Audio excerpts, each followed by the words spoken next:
देखो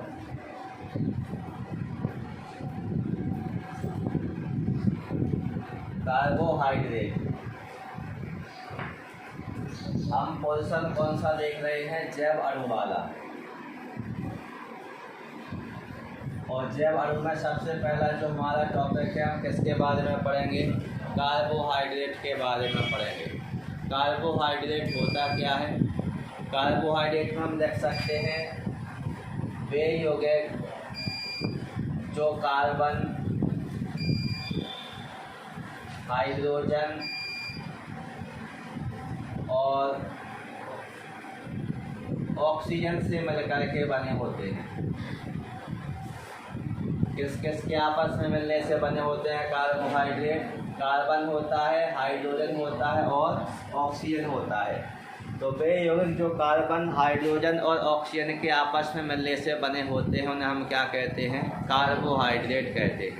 क्या कहा जाता है, कार्बोहाइड्रेट कहा जाता है। इनका सामान्य सूत्र CxH2O का होल बाई होता है। सामान्य सूत्र क्या होता है, CxH2O का होल बाई। अब ये पाए कहाँ जाते हैं, ये आपके पेड़ पौधों में अधिक मात्रा में पाए जाते हैं। पेड़ पौधों में कैसे पाए जाते हैं, अधिक मात्रा में पाए जाते हैं। तो यहाँ पर हमने डेफिनेशन देखी कार्बोहाइड्रेट की, कार्बन, हाइड्रोजन और ऑक्सीजन से मिलकर बने हुए यौगिक क्या कहलाते हैं, कार्बोहाइड्रेट कहलाते हैं। और कार्बोहाइड्रेट का सामान्य सूत्र क्या होता है, CxH2O का होल बाई होता है। और ये कहाँ पर पाए जाते हैं, पेड़ पौधों में। ये कैसे पाए जाते हैं, अधिक मात्रा में पाए जाते हैं। अब इनका सामान्य सूत्र CxH2O का होल बाई होता है, पहले ऐसा बताया जाता था। लेकिन कुछ कार्बोहाइड्रेट ऐसे भी देखने के लिए मिले जिनमें कार्बन, हाइड्रोजन और ऑक्सीजन नहीं था, तभी भी वो क्या थे, कार्बोहाइड्रेट थे। और कुछ ऐसे भी देखने के लिए मिले जिनका सामान्य सूत्र CxH2O का होल बाई था, लेकिन वो कार्बोहाइड्रेट नहीं थे। इसके कारण एक नई डेफिनेशन यहाँ पर दी गई, जिसे हम क्या कहते हैं, आधुनिक परिभाषा कहते हैं। कौन सी परिभाषा कहते हैं, आधुनिक परिभाषा कहते हैं। और आधुनिक परिभाषा में बताया गया कार्बोहाइड्रेट में वे पदार्थ जो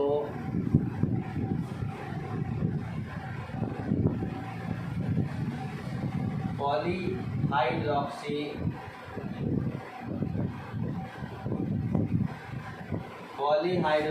एल्डिहाइड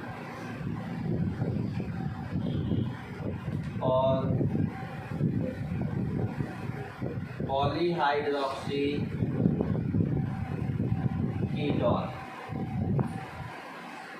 देखो, एक तो पॉलीहाइड्रोक्सी एल्डिहाइड के बारे में बताया गया है और किसके बारे में बताया गया है, पॉलीहाइड्रोक्सी कीटोन के बारे में बताया गया है।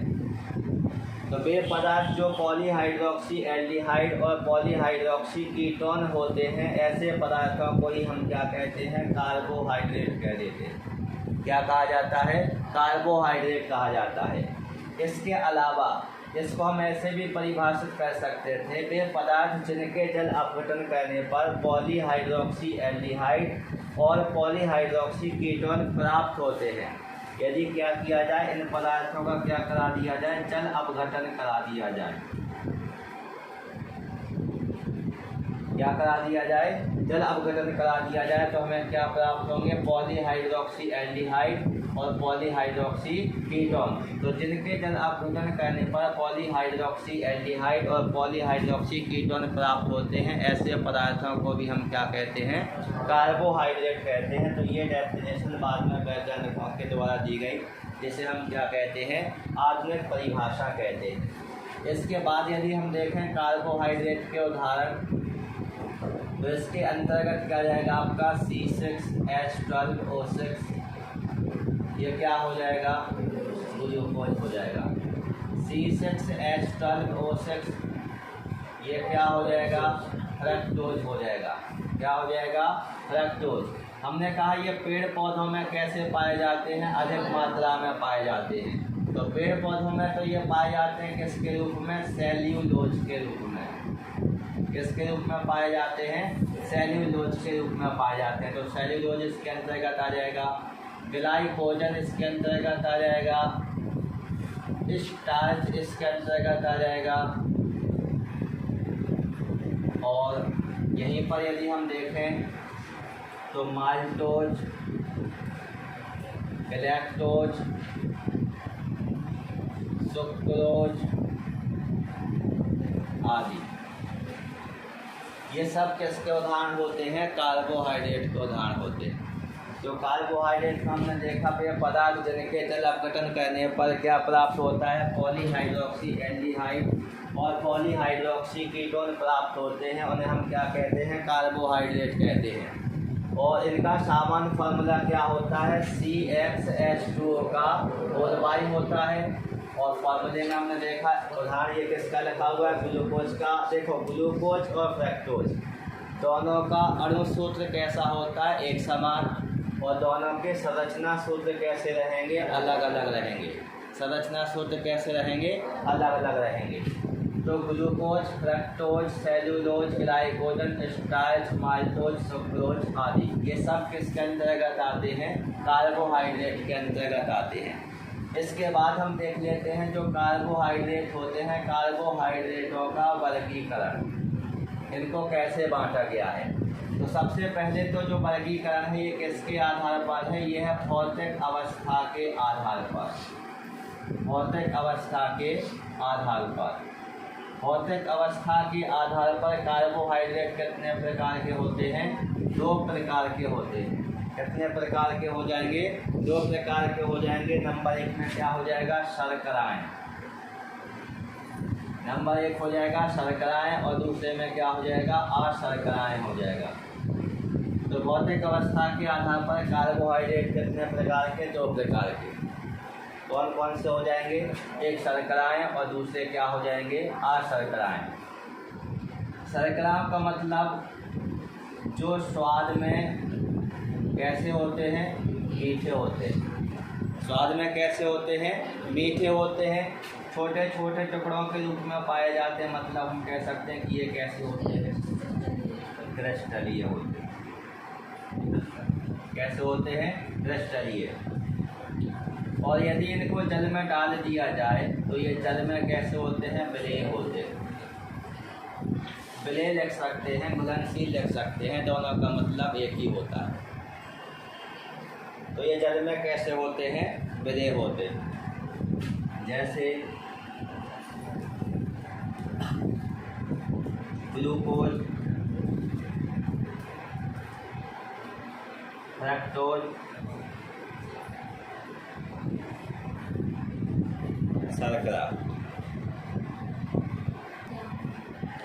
तो देखिए ये उदाहरण हो जाएंगे आपके शर्कराओं के अंतर्गत। जैसे ग्लूकोज, आप जानते ही हैं ग्लूकोज स्वाद में कैसा होता है, मीठा होता है। फ्रक्टोज भी स्वाद में कैसा होता है, मीठा होता है। शर्करा, शर्करा का मतलब किससे है, सुक्रोज से है।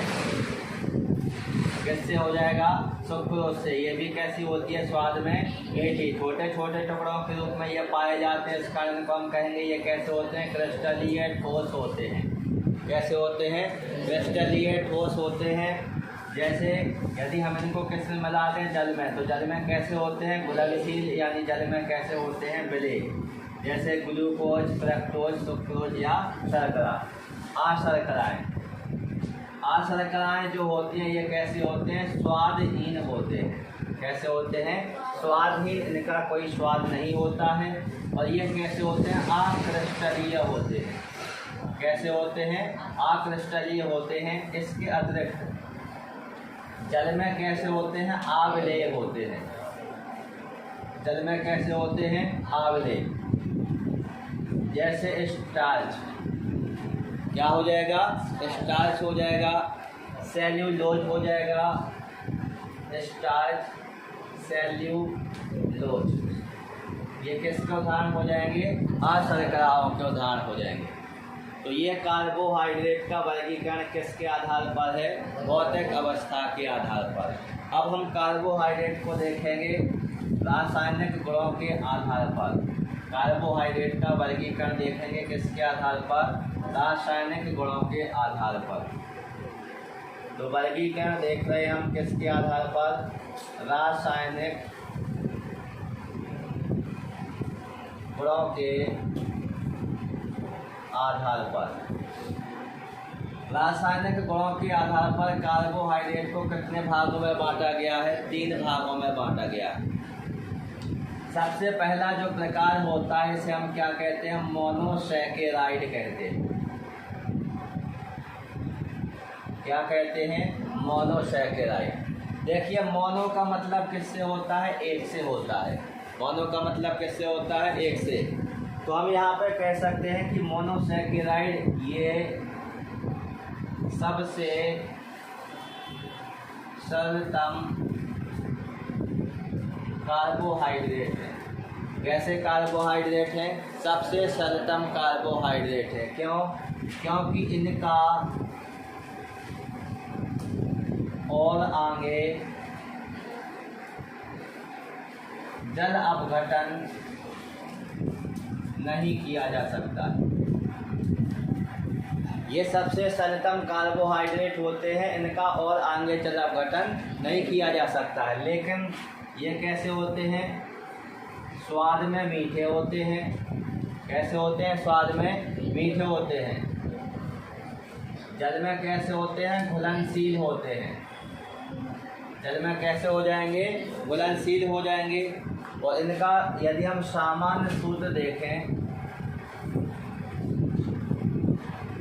कार्बोहाइड्रेट, कौन से कार्बोहाइड्रेट? मोनोसैकेराइड। मोनोसैकेराइड जो कार्बोहाइड्रेट होते हैं इनका सामान्य सूत्र CnH2nOn होता है। क्या होता है? CnH2nOn होता है। तो जैसे यदि हम उदाहरण देखें तो क्या बन जाएगा इसमें? ग्लूकोज। क्या बन जाएगा? ग्लूकोज। और क्या बन जाएगा? फ्रक्टोज बन जाएगा। ग्लूकोज, फ्रक्टोज ये किसके अंतर्गत आ जाएंगे? मोनोसैकेराइड के अंतर्गत आ जाएंगे। अब इसमें हमने देखा कि ये कैसे होते हैं? स्वाद में मीठे। ग्लूकोज कैसा होता है? स्वाद में मीठा। फ्रक्टोज भी कैसा होता है? स्वाद में मीठा। फलों की जो शर्करा होती है, माने जो फल मीठे लगते हैं हमें, वो किसकी उपस्थिति के कारण लगते हैं? फ्रक्टोज के। और जो शहद होती है, शहद में सबसे ज़्यादा मात्रा में क्या पाया जाता है? फ्रक्टोज ही पाया जाता है। उसकी उपस्थिति के कारण शहद हमें कैसी लगती है? मीठी।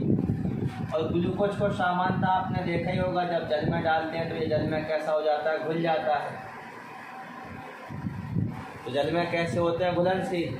लेकिन ऊपर ये एक लाइन लिखी है, इनका और आगे जल अपघटन नहीं किया जा सकता है। इस लाइन का मतलब है कि यदि हम इन्हें किसमें मिला रहे हैं? जल में मिला रहे हैं या जल के साथ क्रिया कर रहे हैं, तो ये और आगे और छोटे छोटे सेल अणुओं में नहीं टूटते हैं।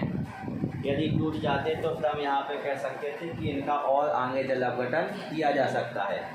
तो यहाँ पे बताया गया है कि इनका और आगे जल अपघटन नहीं किया जा सकता है।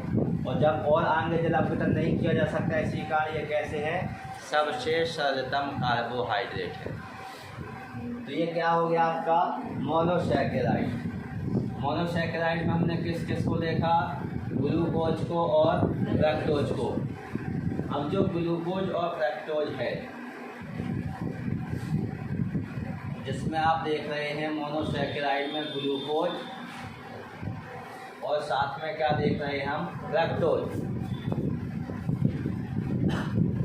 ग्लूकोज का फॉर्मूला क्या होता है? C6H12O6।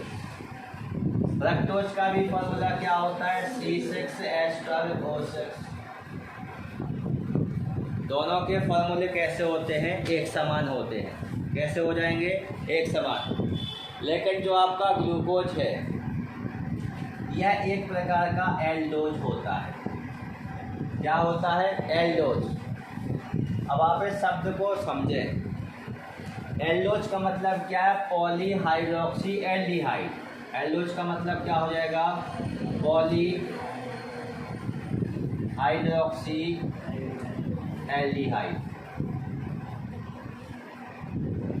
तो ग्लूकोज क्या है? एक प्रकार का एल्डोज है, मतलब इसमें क्या पाया जाता है? पॉलीहाइड्रोक्सी एल्डिहाइड, मतलब इसमें एक एल्डिहाइड ग्रुप पाया जाता है।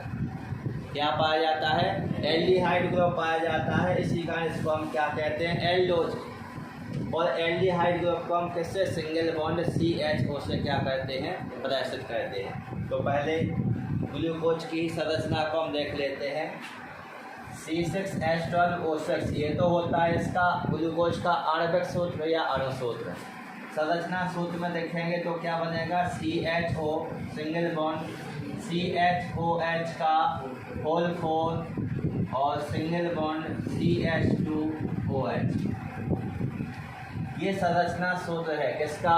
ग्लूकोज का। और इसमें आप देख रहे हैं एक CHO ग्रुप आया है और CHO को हम क्या कहते हैं? एल्डिहाइड। इसी कारण ग्लूकोज को क्या कहा जाता है? एल्डोज कहा जाता है। क्या कहा जाता है? एल्डोज। देखिए यहाँ पर हमने CHOH का होल 4 इनको चार को एक साथ लिख दिया है। इनको अलग अलग भी लिखा जाता है, हम इनको एक साथ यहाँ पर शो कर दिए। अब यहाँ पर हम देख रहे थे किसको? फ्रक्टोज को। फ्रक्टोज क्या होता है? एक प्रकार का कीटोज होता है। क्या होता है? कीटोज। क्यों? क्योंकि इसमें क्या पाया जाता है? Polyhydroxy ketone. क्या पाया जाता है? Polyhydroxy ketone. मतलब इसमें कौन सा ग्रुप पाया जाता है? कीटोन ग्रुप पाया जाता है। कौन सा ग्रुप पाया जाता है? कीटोन ग्रुप पाया जाता है। तो इसकी यदि हम संरचना लिखें तो CH2OH single bond C double bond O single bond CHOH single bond CH2OH। और यहाँ पर कार्बन क्या में कितने करने हैं? 6। तो 1 2 3 4 इस बार CHOH के साथ क्या कर देंगे? होल राइज लगा देंगे। तो यदि आप इसमें देखेंगे तो इस फॉर्मूले में कार्बन कितने रहेंगे? 6। देखो 3 कार्बन ये हो गए हैं, 4 5 6। हाइड्रोजनों की संख्या देखेंगे कितनी रहेगी? 12। तो 3 और 3 6 होल प्राइज लगा हुआ है तो 6 इसके अंदर हो गए, 7 8 9 10 11 और ये 12। ऑक्सीजन को देखेंगे तो ऑक्सीजन के भी कितने होंगे? 6। तो होल प्राइज लगा है तो 3 तो यही हो जाएंगे, 1 4 5 और ये 6। तो ये आपका क्या हो जाएगा? फ्रक्टोज हो जाएगा। फ्रक्टोज का अणु सूत्र क्या होता है? C6H12O6 होता है। यह एक प्रकार का कीटोज होता है। कीटोज क्यों होता है? क्योंकि इसमें क्या पाया जाता है? एक कीटोन ग्रुप पाया जाता है। इस कारण से हम क्या कहते हैं? कीटोज कहते हैं। या फिर ये जल अपघटित करने पर क्या देता है? पॉलीहाइड्रोक्सी कीटोन देता है। तो ये हैं आपके मोनोसैकेराइड। कौन से कार्बोहाइड्रेट हो जाएंगे? मोनोसैकेराइड। तो हमने देखा था रासायनिक गुणों के आधार पर कार्बोहाइड्रेट कितने प्रकार के होते हैं? 3 प्रकार के होते हैं। पहला क्या हो जाएगा? मोनोसैकेराइड। और मोनोसैकेराइड में हमने देखा है कि ये सबसे सरलतम कार्बोहाइड्रेट होते हैं। इनका और आगे जल अपघटन नहीं किया जा सकता है। स्वाद में कैसे होते हैं? मीठे होते हैं। जल में कैसे होते हैं? घुलनशील होते हैं, जैसे ग्लूकोज और फ्रक्टोज। ग्लूकोज को क्या कहा जाता है? एल्डोज। और फ्रक्टोज को क्या कहा जाता है? कीटोज। और दोनों को ही हमने संरचना सूत्रों को देख लिया है। अब रासायनिक गुणधर्मों के आधार पर दूसरा जो प्रकार होता है इसे हम क्या कहते हैं? डाइसैकेराइड कहते हैं। क्या कहते हैं? डाइसैकेराइड। डाई का मतलब किससे है? 2 से है। डाई का मतलब किससे हो जाएगा? 2 से हो जाएगा। तो अब यहाँ पर हम देखेंगे वे कार्बोहाइड्रेट जिनके जल अपघटन करने पर, वे कार्बोहाइड्रेट जिनका जल अपघटन करने पर मोनोसैकेराइड के, किसके? मोनोसैकेराइड के क्यों? क्योंकि सबसे सरलतम कार्बोहाइड्रेट मोनोसैकेराइड है। और जब कोई कार्बोहाइड्रेट टूटेगा तो वो किस में टूटेगा? मोनोसैकेराइड में ही टूटेगा। तो वे कार्बोहाइड्रेट जिनका जल अपघटन करने पर मोनोसैकेराइड के 2 अणु प्राप्त होते हैं।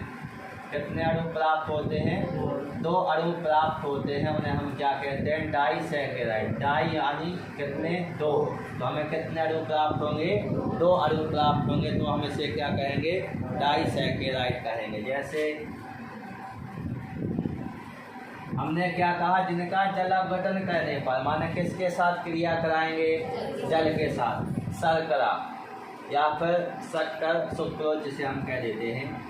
तो C12 H22 O11 ये क्या है? एक प्रकार का डाइसैकेराइड। कैसे मालूम चलेगा? इसका जब हम क्या कराएंगे? जल अपघटन। जल अपघटन यानी किसके साथ क्रिया? जल के साथ, H2O के साथ। तो हमें क्या प्राप्त होगा? C6H12O6 प्लस में C6H12O6 प्राप्त हो जाएंगे। पहला जो अणु प्राप्त हुआ है ये किसका है? ग्लूकोज का। और जो दूसरा जो अणु प्राप्त हुआ है ये किसका हो जाएगा? फ्रक्टोज का। तो जब हमें ग्लूकोज और फ्रक्टोज प्राप्त हुए हैं, और एक ग्लूकोज प्राप्त हुआ है, एक फ्रक्टोज, और दोनों ही क्या है? मोनोसैकेराइड। और मोनोसैकेराइड के कितने अणु प्राप्त हुए हैं? 2 अणु प्राप्त हुए हैं। तो इसमें हम कह सकते हैं कि वे पदार्थ या वे कार्बोहाइड्रेट जिनका जल अपघटन कराने पर मोनोसैकेराइड के 2 अणु प्राप्त होते हैं, उन्हें हम क्या कहते हैं? डाइसैकेराइड कहते हैं। क्या कहा जाता है? डाइसैकेराइड। जैसे क्या हो जाएगा? शर्करा। इसका जल अपघटन कराए ना, तो उदाहरण में क्या हो जाएगा? शर्करा हो जाएगा। और उदाहरण में यदि हम देखेंगे तो क्या हो जाएगा? माल्टोज हो जाएगा। क्या हो जाएगा? माल्टोज हो जाएगा। और यदि हम देखेंगे तो क्या हो जाएगा? लैक्टोज। देखो, माल्टोज, लैक्टोज, सुक्रोज, ये सब क्या है? आपके डाइसैकेराइड है। जैसे ग्लूकोज और फ्रक्टोज का फॉर्मूला समान था, ऐसे ही माल्टोज, लैक्टोज, इनका भी फॉर्मूला कैसा रहेगा? सेम रहेगा। संरचना सूत्र कैसी हो जाएगी? इनकी अलग अलग हो जाएगी। इसके बाद हम देख लेंगे क्या? तीसरा प्रकार, किसके आधार पर? रासायनिक गुणों के आधार पर। तो जो तीसरा प्रकार होता है इसे हम क्या कहते हैं? पॉलीसैकेराइड। क्या कहते हैं? पॉलीसैकेराइड। और पॉली का मतलब किससे होता है? बहुत से होता है। पॉली का मतलब किससे होता है? बहुत से होता है। तो यहाँ पे हम लिखेंगे वे पदार्थ जिनका जल अपघटन कराने पर, जिनका जल अपघटन कराने पर या करने पर मोनोसैकेराइड के, मोनोसैकेराइड क्यों ले रहे हैं हर बार? क्योंकि ये सबसे सरलतम कार्बोहाइड्रेट है। कोई भी पदार्थ किसमें टूटेगा? सबसे सरलतम कार्बोहाइड्रेट में ही टूटेगा। मोनोसैकेराइड के 100 से लेकर के 1000 तक, लगभग 100 से लेकर के 1000 तक क्या प्राप्त होते हैं? अणु प्राप्त होते हैं। तो इस प्रकार के कार्बोहाइड्रेट को हम क्या कहते हैं? पॉलीसैकेराइड कहते हैं। क्या कहा जाता है? पॉलीसैकेराइड कहा जाता है। जैसे स्टार्च, स्टार्च का फॉर्मूला क्या होता है? C6H10O5 का होल N। ये किसका फॉर्मूला हो जाएगा? स्टार्च का। इसका हम क्या करा रहे हैं? जल अपघटन। जल अपघटन यानी किसके साथ क्रिया? H2O के साथ। जब स्टार्च के साथ होल N लगा हुआ है तो जल के अणु भी हमें कितने लेने पड़ेंगे? N। कितने लेने पड़ेंगे? N लेने पड़ेंगे। इनका जब जल अपघटन होगा तो हमें प्राप्त होगा C6H12O6 ग्लूकोज। क्या प्राप्त होगा? ग्लूकोज। और इसके भी N अणु प्राप्त होंगे। कितने अणु प्राप्त होंगे? N अणु प्राप्त होंगे। और N अणुओं की संख्या 100 से लेकर के 1000 के बीच में होगी। तो ये कौन सा कार्बोहाइड्रेट हो गया? स्टार्च हमारा पॉलीसैकेराइड हो गया। क्या हो जाएगा? पॉलीसैकेराइड। स्टार्च के अलावा हम किसको ले सकते थे? सेल्यूलोज को ले सकते थे। सेल्यूलोज के अलावा हम किसको ले सकते थे? ग्लाइकोजन को ले सकते थे। इसके अलावा हम किसको ले सकते थे? गनकॉटन को भी ले सकते थे। ये सब किसके उदाहरण हो जाएंगे? पॉलीसैकेराइड के। तो हमने देखा कार्बोहाइड्रेटों का वर्गीकरण 2 प्रकार से किया। एक भौतिक अवस्था या गुणों के आधार पर, और दूसरा रासायनिक अवस्था या गुणों के आधार पर। कार्बोहाइड्रेट कितने प्रकार के होते हैं? भौतिक अवस्था के आधार पर 2 प्रकार के और रासायनिक अवस्था के आधार पर 3 प्रकार के होते हैं। बात समझ गए? इसके बाद हमें क्या देखना है? कार्बोहाइड्रेटों के स्रोत। कार्बोहाइड्रेट हमें कहाँ से प्राप्त होते हैं? तो स्टार्टिंग में आपको एक लाइन बताई गई थी कि कार्बोहाइड्रेट सामान्यतः देखो ज़्यादातर जंतुओं से भी प्राप्त होते हैं, लेकिन ज़्यादातर कार्बोहाइड्रेट हमें किससे प्राप्त होते हैं? पेड़ पौधों से प्राप्त होते हैं। किससे प्राप्त होते हैं? पेड़ पौधों से प्राप्त होते हैं। अब पेड़ पौधों से कैसे प्राप्त होते हैं? जैसे सबसे पहले गन्ना, शुगर कैन। गन्ना यानी शुगर कैन, इसमें क्या पाया जाता है? सुक्रोज पाया जाता है। क्या पाया जाता है? सुक्रोज पाया जाता है। नहीं जानते आप? सुक्रोज गन्ने से क्या बनाई जाती है? शक्कर यानी शर्करा बनाई जाती है। क्यों? क्योंकि उसमें क्या पाया जाता है? सुक्रोज यानी C12H22O11। तो गन्ना क्या है? ये पेड़ पौधों के अंतर्गत ही तो आएगा। तो इससे हमें क्या प्राप्त हो रहा है? सुक्रोज। सुक्रोज क्या है? डाइसैकेराइड। और डाइसैकेराइड क्या है? एक प्रकार का कार्बोहाइड्रेट। क्या हो जाएगा? कार्बोहाइड्रेट हो जाएगा। इसके अलावा यदि हम देखेंगे तो क्या हो जाएगा? अंगूर।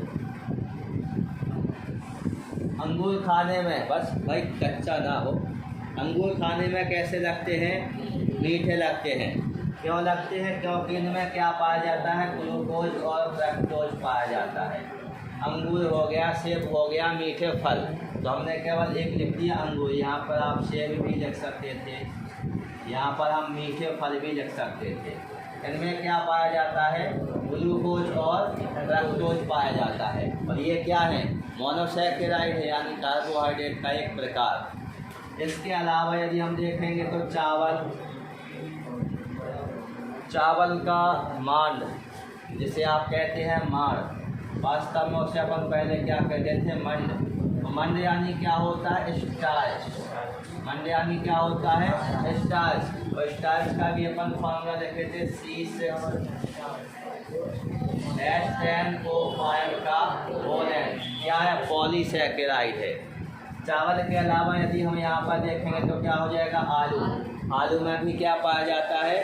स्टार्च पाया जाता है। इसके अलावा हम लिख सकते हैं सीधा अनाज। अनाजों में भी क्या पाया जाता है? स्टार्च पाया जाता है। मतलब ये क्या है? गन्ना, अंगूर, सेब, मीठे फल, चावल, आलू, अनाज, ये सब किससे प्राप्त हो रहे हैं? पेड़ पौधों से प्राप्त हो रहे हैं। और सबसे हमें क्या प्राप्त हो रहे हैं? कार्बोहाइड्रेट प्राप्त हो रहे हैं। क्या प्राप्त हो रहे हैं? कार्बोहाइड्रेट। तो ये तो स्रोत हो गए किसके? कार्बोहाइड्रेट के। लेकिन प्राप्त कहाँ से हुआ? ये हमें पेड़ पौधों से प्राप्त हुआ। इसके अलावा हमें कार्बोहाइड्रेट कहाँ से प्राप्त हो जाता है? प्राणियों से भी प्राप्त हो जाता है। किससे प्राप्त हो जाता है? प्राणियों से भी प्राप्त हो जाता है। जैसे माँ के दूध से। जब शिशु माँ के दूध का क्या करता है? सेवन करता है, तो इसमें लगभग 7% मात्रा में क्या पाए जाते हैं? कार्बोहाइड्रेट पाए जाते हैं। क्या पाए जाते हैं? कार्बोहाइड्रेट पाए जाते हैं। इसके अलावा यदि हम देखें गाय के दूध में लैक्टोज के रूप में, देखो लैक्टोज भी लिख सकते हैं, लैक्टोज भी लिख सकते हैं। दोनों का मतलब एक ही होता है। हिंदी इंग्लिश में पढ़ने के कारण को अलग अलग प्रोनाउंस किया जाता है। तो गाय के दूध में किसके रूप में पाया जाता है? लैक्टोज के रूप में लगभग 5 से 6% क्या पाए जाते हैं? कार्बोहाइड्रेट पाए जाते हैं। क्या पाए जाते हैं? कार्बोहाइड्रेट। और मधुमक्खियों से क्या बनती है? मधुमक्खियाँ फूलों से शहद बनाती हैं। मधुमक्खियाँ फूलों से क्या बनाती हैं? शहद। तो मधुमक्खी बना रही है ना। और मधुमक्खी किसके अंतर्गत आ जाएगी? प्राणियों के अंतर्गत आ जाएगी। तो मधुमक्खियों से फूलों से क्या बनती है? शहद बनती है। तो शहद किसके द्वारा बनाई गई? मधुमक्खी के द्वारा बनाई गई। और शहद क्या है? एक प्रकार का कार्बोहाइड्रेट है। क्या है? कार्बोहाइड्रेट है। तो इसमें शहद में क्या क्या पाया जाता है? शहद में ग्लूकोज पाया जाता है, इसमें फ्रक्टोज पाया जाता है। इसके अलावा इसमें और भी पदार्थ होते हैं, विटामिन वगैरह भी देखने के लिए मिलते हैं। लेकिन अभी हम कार्बोहाइड्रेट वाला पोर्शन देख रहे हैं, तो हम शहद में केवल किसको शो कर देंगे, कार्बोहाइड्रेट यानी ग्लूकोज और लैक्टोज को। बात समझ गए। तो पेड़ पौधों से तो प्राप्त होते ही हैं, इनकी कुछ मात्रा हमें किससे प्राप्त हो जाती है, प्राणियों से भी प्राप्त हो जाती है। तो ये क्या हो गए हमारे कार्बोहाइड्रेट के स्रोत। इसके बाद हमें क्या देखना है, कार्बोहाइड्रेट के जैविक कार्य, मतलब कार्बोहाइड्रेट का कहाँ पर उपयोग किया जाता है, क्या इसका काम है। तो सबसे पहले तो जो कार्बोहाइड्रेट होते हैं ये क्या करते हैं, शरीर को ऊर्जा देते हैं। शरीर को क्या कहते हैं, ये ऊर्जा देते हैं। और शरीर को ऊर्जा देने किसके लिए, विभिन्न प्रकार के कार्यों के लिए। किसके लिए, विभिन्न कार्यों के लिए। कार्बोहाइड्रेट शरीर को क्या देते हैं, ऊर्जा। शरीर को विभिन्न प्रकार के कार्यों को करने के लिए ऊर्जा की आवश्यकता नहीं होती है। तो ये हमें कहाँ से प्राप्त होती है, कार्बोहाइड्रेट से प्राप्त होती है। इसके अलावा कोशिका झिल्ली के निर्माण में भी सहायक होते हैं। कोशिका झिल्ली किसकी बनी होती है, लाइपोप्रोटीन की बनी होती है। कल नहीं बताए थे, कोशिका झिल्ली के निर्माण में कौन सहायक होता है, कार्बोहाइड्रेट सहायक होते हैं। तो कार्बोहाइड्रेट की सहायता से कोशिका झिल्ली का क्या हो जाता है। अब पेड़ पौधों का अधिकांश भाग, पेड़ पौधों का अधिकांश भाग का मतलब सीधी सी यदि बात की जाए तो लगभग 70% किसका बना होता है, सेल्यूलोज का बना होता है। किसका बना होता है, सेल्यूलोज का बना होता है। तो पेड़ पौधों का अधिकांश भाग किसका बना होता है, सेल्यूलोज का। और सेल्यूलोज क्या है, कार्बोहाइड्रेट। सेल्यूलोज क्या है, कार्बोहाइड्रेट। कौन सा कार्बोहाइड्रेट है, पॉलीहाइड्रोक्सी पॉलीसैकेराइड कार्बोहाइड्रेट के अंतर्गत नहीं आता है। सेल्यूलोज, स्टार्च, ग्लाइकोजन, कॉटन, ये सब क्या है, पॉलीसैकेराइड है। तो पेड़ पौधों का अधिकांश भाग कार्बोहाइड्रेट का बना होता है। आपने हर बार एक लाइन पढ़ी होगी, पादप कोशिका भित्ति किसकी बनी होती है, सेल्यूलोज की।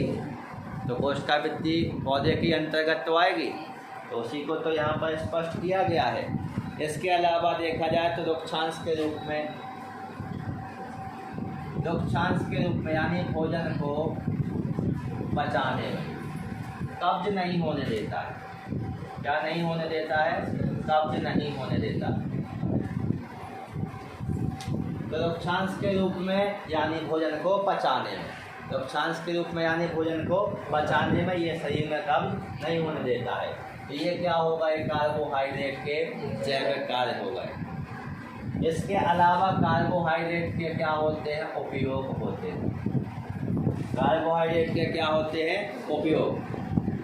तो यहाँ पर आप देख रहे हैं कि कोशिका झिल्ली का निर्माण हो रहा है। तो यह कोशिका का एक संरचनात्मक घटक नहीं हो जाएगा। चाहे आप जंतु कोशिका की बात करें या फिर यहाँ पर पेड़ पौधों का अधिकांश भाग सेल्यूलोज का बना हुआ है तो उनकी बात करें, दोनों में ही उपयोगी है। अब दोनों में ही उपयोगी है तो उपयोग में हम कह सकते हैं कि यह कोशिका क्या संरचनात्मक घटक के रूप में इसका उपयोग किया जाता है। किसके रूप में उपयोग किया जाता है, संरचनात्मक घटक के रूप में। संरचनात्मक घटक के रूप में इसका मतलब है कोशिका झिल्ली के निर्माण में उपयोग नहीं हो रहा है। भाई कार्बोहाइड्रेट का उपयोग किया जा रहा है किसके रूप में, कोशिका झिल्ली के निर्माण में। तो कोशिका झिल्ली की संरचना तो बनेगी ही। अब संरचना बनेगी तो संरचनात्मक रूप में इसको बता दिया गया है। इसके अलावा यदि देखा जाए तो ग्लूकोज शरीर में एंजाइम की उपस्थिति से क्या हो जाता है, ऑक्सीकृत हो जाता है। ग्लूकोज यानी C6H12O6 शरीर में एंजाइम की उपस्थिति से ऑक्सीकृत हो जाता है। माने क्या हो गया, 6O2 ऑक्सीकृत हो रहा है। और ऑक्सीकृत हो रहा है तो जिंदगी भर याद रखो ऑक्सीजन के साथ क्रिया हो रही है। इसकी उपस्थिति में, एंजाइम की उपस्थिति में, इसकी उपस्थिति में, एंजाइम की उपस्थिति में यहाँ पर बनेगा 6CO2 और प्लस में क्या बनेगा 6H2। ये क्रिया आप कई बार पढ़ चुके होंगे। 6CO2 और 6H2। साथ में क्या बनती है, 673 किलो कैलोरी ऊर्जा। कितनी ऊर्जा बनती है, 673 किलो कैलोरी ऊर्जा और ये ऊर्जा हमारे शरीर को कार्य करने के लिए उपयोग रहेगी कि नहीं रहेगी। तो कार्बोहाइड्रेट का उपयोग कहाँ पर हो रहा है, शरीर को ऊर्जा दे रहा था। ये किसके लिए, विभिन्न कार्यों के लिए। क्यों, क्योंकि ग्लूकोज का ऑक्सीकरण एंजाइमों की उपस्थिति में होता है, तो ये किसको देता है, ऊर्जा को देता है, जिसका उपयोग विभिन्न कार्यों को करने के लिए कर लिया जाता है। इसके अलावा जब हम क्या करते हैं, आवश्यकता से अधिक मात्रा में भोजन को लेते हैं, आवश्यकता से अधिक मात्रा में भोजन को लेते हैं या ग्लूकोज को लेते हैं, मतलब हमारे शरीर को जितनी मात्रा में ग्लूकोज की आवश्यकता थी, हमने उससे ज़्यादा मात्रा में ग्लूकोज को ले लिया। तो अब जो हमारे शरीर में जो लीवर, यकृत, शरीर की सबसे बड़ी ग्रंथि कौन सी होती है, यकृत या लीवर। तो देखो, जो यकृत रहेगा या जो लीवर रहता है, ये क्या कहता है, इस ग्लूकोज को किस में परिवर्तित कर देता है, ग्लाइकोजन में परिवर्तित कर देता है। किस में परिवर्तित कर देता है, ग्लाइकोजन में परिवर्तित कर देता है। और ये यकृत इस ग्लाइकोजन को अपने अंदर संरक्षित करके रखता है। वापस कब निकालता है, जब भोजन में ग्लूकोज की मात्रा कैसी हो जाए, कम, या फिर ग्लूकोज की मात्रा शरीर में कैसी हो जाए, कम। तो उस टाइम में क्या होता है, ये ग्लाइकोजन पुनः किस में टूटने लगता है, ग्लूकोज में टूटने लगता है, और फिर हमें क्या प्राप्त होती है, ऊर्जा प्राप्त होती है। तो ये लाइन याद करके रखना, ग्लूकोज यकृत या लीवर के द्वारा ग्लाइकोजन के रूप में संरक्षित करके रख लिया जाता है, जिसे आवश्यकता पड़ने पर पुनः किस में परिवर्तित कर लिया जाता है, ग्लूकोज में परिवर्तित कर लिया जाता है। तो ये जैविक कार्यों के साथ साथ कार्बोहाइड्रेट के क्या हो गए, आपके उपयोग हो गए। इसके बाद हमें जो कार्बोहाइड्रेट होते हैं, इनका क्या देखना है, परीक्षण देखना है, कार्बोहाइड्रेट का परीक्षण। और कार्बोहाइड्रेट के परीक्षण में सबसे फेमस परीक्षण जो होता है, इसे हम क्या कहते हैं, मॉलेस परीक्षण कहते हैं। कौन सा परीक्षण हो जाएगा, मॉलेस परीक्षण। मॉलेस परीक्षण में क्या किया जाता है, सबसे फेमस क्यों है, क्योंकि ये सभी प्रकार के कार्बोहाइड्रेट देते हैं, सभी प्रकार के कार्बोहाइड्रेट देते हैं। क्या देते हैं, मॉलेस परीक्षण। सभी प्रकार के कार्बोहाइड्रेट कौन सा परीक्षण देते हैं, मॉलेस परीक्षण देते हैं। अब कार्बोहाइड्रेट का क्या लिया जाएगा, जलीय विलयन। कार्बोहाइड्रेट का क्या लिया जाएगा, जलीय विलयन। मतलब कि कार्बोहाइड्रेट है कि नहीं है, तो हमें उस पदार्थ का जलीय विलयन बना लेना है, जल में उसको घोल लेना है। तो सबसे पहले कार्बोहाइड्रेट का क्या किया जाता है, जलीय विलयन लिया जाता है। तो इसमें किसको मिला दिया जाता है, मॉलेस अभिकर्मक को मिला दिया जाता है। किसको मिला दिया जाता है, मॉलेस अभिकर्मक को मिला दिया जाता है। अब हमें मालूम ये भी होना चाहिए कि मॉलेस अभिकर्मक है क्या, मॉलेस अभिकर्मक है क्या। तो अल्फा नेप्थॉल का जो अल्कोहली विलयन होता है, इसे हम क्या कहते हैं, मॉलेस अभिकर्मक कहते हैं। यहाँ लिख दें नीचे, अल्फा नेप्थॉल का अल्कोहली विलयन। किसका अल्कोहली विलयन हो जाएगा, अल्फा नेप्थॉल का अल्कोहली विलयन क्या कहलाता है, मॉलेस अभिकर्मक, एक ऑब्जेक्ट। अल्फा नेप्थॉल के अल्कोहली विलयन को क्या कहते हैं, मॉलेस अभिकर्मक कहते हैं। और हम क्या कर रहे हैं, मॉलेस परीक्षण कर रहे हैं। तो इसमें हमने क्या किया, कार्बोहाइड्रेट का जलीय विलयन लिया, उस जलीय विलयन में किसको मिला दिया, मॉलेस अभिकर्मक को मिला दिया। अब हमें क्या करना है, अब इसमें 2 बूंदें सांद्र H2SO4 की मिला देनी। किसकी मिला देनी है, सांद्र H2SO4। मतलब देखो, 2 बूंदें मिला रहे हैं हम किसकी, मॉलेस अभिकर्मक की, और फिर इसमें हम किसको मिला रहे हैं, सांद्र H2SO4 को। ये 2 बूंदें किसकी हैं, मॉलेस अभिकर्मक की, और सांद्र H2SO4 मिला रहे हैं। लगभग यहाँ पर बताया जाता है 7 ml, 2 बूंदों के हिसाब से। पदार्थ की मात्रा के ऊपर डिपेंड करता है कि हम कौन सा पदार्थ कितना ले रहे हैं, इसकी मात्रा उसकी मात्रा कितनी ले रहे हैं, उसके हिसाब से इसको मिलाया गया है। देखो बात समझे, हमने पदार्थ का जलीय विलयन लिया, पदार्थ के जलीय विलयन में हमने किसको मिला दिया, एल्फा नेफ्थॉल की 2 बूंदें या फिर मोलस अभिकर्मक की 2 बूंदें मिला दी। अब उसमें ही हमें क्या करना है, परख नली में हम पदार्थ को लेंगे, परख नली को हल्का सा तिरछा करेंगे क्योंकि हम मिला रहे हैं उसमें क्या, सांद्र H2SO4, तो सावधानी पूर्वक मिलाना पड़ेगा। तो परख नली को तिरछा करके दीवार की सहायता से उसमें किसको मिला देंगे, सांद्र H2SO4 को मिला देंगे। जैसे मान के चलिए कि ये हो गई अपनी एक परख नली, इसमें पहले से ही अपना पदार्थ भरा हुआ है, तो हमने दीवार की सहायता से यहाँ पे डालेंगे तो दीवार की सहायता से ये चला जाएगा आपका क्या, सांद्र H2SO4। अब जाएगा तो किसी ना किसी स्थान पर ये दोनों द्रव आपस में नहीं मिलेंगे नली में। जिस स्थान पर ये दोनों द्रव आपस में परख नली में मिलते हैं उस स्थान पर एक लाल बैंगनी रंग की, लाल बैंगनी रंग की क्या बन जाती है, रिंग बन जाती है। रिंग का मतलब समझ रहे हैं, परख नली में चारों ओर से एक गोल छल्ला बन जाएगा जिसका रंग कैसा रहेगा, लाल बैंगनी। तो फिर समझ जाइए कि यदि लाल बैंगनी रंग की रिंग बन रही है तो हम कहेंगे कि दिए गए कार्बनिक पदार्थ में क्या उपस्थित है, कार्बोहाइड्रेट उपस्थित। क्या उपस्थित हो जाएगा, कार्बोहाइड्रेट उपस्थित हो जाएगा। बात समझ गए। तो ये कार्बोहाइड्रेट का क्या हो जाएगा, परीक्षण।